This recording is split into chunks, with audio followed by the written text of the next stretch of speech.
What I'm showing you here is something that I got from somebody who I am, what do you call it, friends with or followers, a follower of, or whatever on Instagram, which is the only social media that I'm currently really doing. I guess I'm on Twitter, but not really.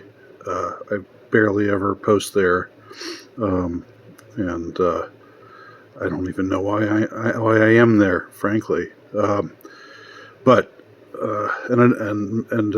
Instagram is the one that I use to promote my work and so forth. So somebody that I got, somebody that I am friends with, or we co-follow each other. This person posted this, which purports to be an oath that used to be spoken by the Jesuits. Now, I want to read this because I actually really dig it, even though I get what's sinister about it, and I think the reason why it was posted was because I think this person thought that it was sinister, but the Jesuits, and I'm a Catholic, as you might or might not know.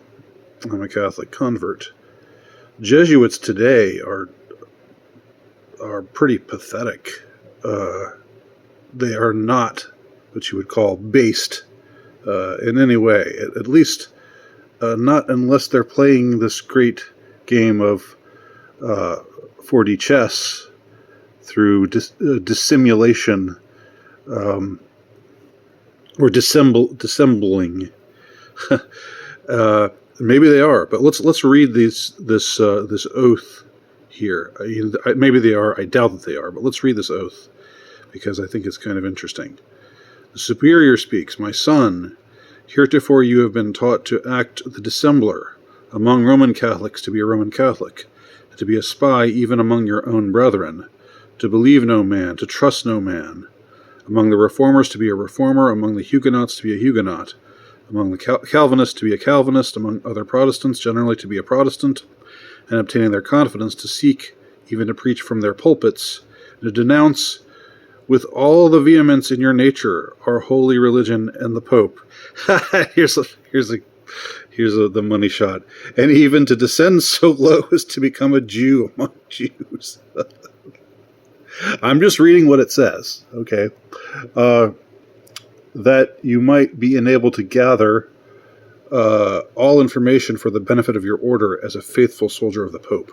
You've been taught to plant insidiously the seeds of jealousy and hatred between communities, provinces, states that are at peace, and to incite them to deeds of blood, involving them in a war with each other, and to create revolutions and civil wars in countries that were independent and prosperous, cultivating the arts and the sciences, and enjoying the blessings of peace, to take sides with the combatants, to act secretly with your brother Jesuit, who might be engaged on the other side, but openly opposed to that with which you might be connected, only that the Church might be greater, might be the gainer in the end, in the conditions fixed in the treaties for peace, and that the end justifies the means." So this is still the Superior speaking.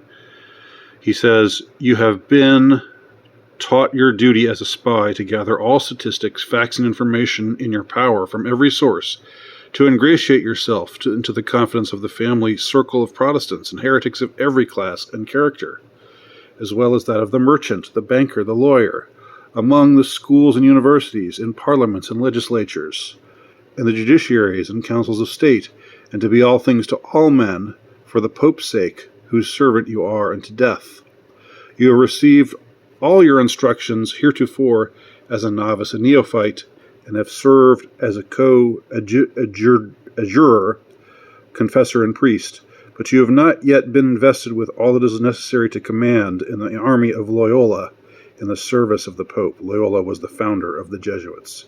Just a little footnote there. "You must serve the proper time as the instrument and executioner as directed by your superiors, for none can command here who has not consecrated his labors with the blood of the heretic. For without the shedding of blood no man can be saved." I wonder what that's a quote from. "Without the shedding of blood no man can be saved." They have that in quotation marks. Therefore, to fit yourself for the work and make your own salvation sure, you will, in addition to your former oath of obedience to your order and allegiance to the Pope, repeat after me. And here's the text of the oath. I, fill in the blank with your name, now in the presence of Almighty God, the Blessed Virgin Mary, Blessed John the Baptist, the holy apostles, St. Peter and St. Paul, and all the saints, sacred hosts of heaven, and to you, my ghostly father. And then we have a breaking off at this point, in the middle of this oath. But I think the full oath is still recorded somewhere, but this person inserted this page here. The following, and that's what I just was reading, which broke off there. But you get the flavor of it, I think, generally, and there's a bit more to come. The following is the text of the Jesuit Extreme Oath of Induction as recorded in the journals of the 62nd Congress, 3rd Session of the United States Congressional Record, February 1913. The oath is also quoted by Charles Didier in his book Subterranean Rome, translated from the French original. Dr. Alberto Rivera, who escaped from the Jesuit order in 1967, confirms that the induction ceremony and the text of the Jesuit oath which he took were identical to what we have cited below. So that's claiming that this is not a fake, this is not a phony. For those who say this is like the protocols of the Elders of Zion, but for Jesuits, they're saying no, it's a genuine, it's a true article, not a forgery, not a hoax. I know some people think that the protocols are real too, but I'm not really fit to say whether they are or aren't. But anyway, when a Jesuit of the minor rank is to be elevated to command, he is conducted into the chapel of the Covenant of the Order, where there are only 3 others present, the principal or superior standing in front of the altar. On either side stands a monk, one of whom holds a banner of yellow and white, which are papal colors. The Jesuits were, were created to, or the Jesuit order was first created to be of service to the Pope, specifically. So here's some more pretty base stuff here. The papal colors.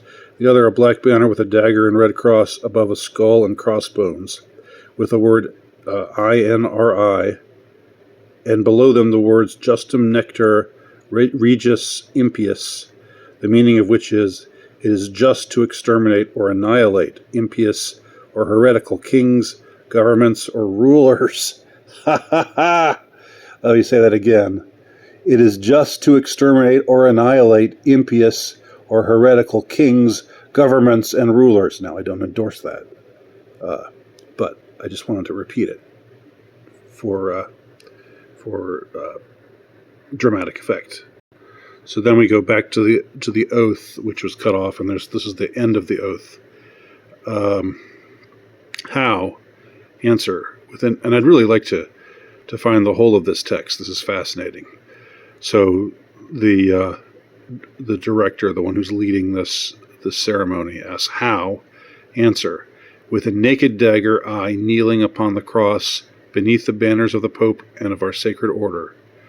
Did you take an oath? Answer. I did, to destroy heretics and their governments and rulers, and to spare neither age nor sex nor condition, to be as a corpse without any opinion or will of my own, but to implicitly obey my superiors in all things, without hesitation or murmuring. Will you do that? Answer. I will.